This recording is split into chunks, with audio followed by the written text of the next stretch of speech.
தேங்காய் உடைத்து முக்கிய காரியங்களுக்காக வழிபாடு செய்யும் போது அந்த வேண்டுதல் நல்லபடியாக நிறைவேற வேண்டும் என்பது அனைவரின் எண்ணம்.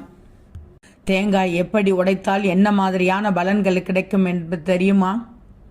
அதுவும் தேங்காய் உடைப்பதற்கு சகனம் அவசியமா தேவையில்லையா என்பதை தெரிந்து கொள்ளுங்கள். சகனம் பார்ப்பதற்காக உடைக்கப்படும் தேங்காய் அது உடையும் முறையை பொறுத்து உனக்கு பலன்களை தரும். குறிப்பாக தேங்காய் உடையும் போது சிறு சிறு துண்டுகளாக உடைந்தால் செல்வம், செல்வாக்கு, ஆபரணம் பெருகும். தேங்காயின் முடிப்பாகம் சிறியதாக வட்டமாக உடைந்தால் நிதி நிலைமை திருப்திகரமாக இருக்கும்.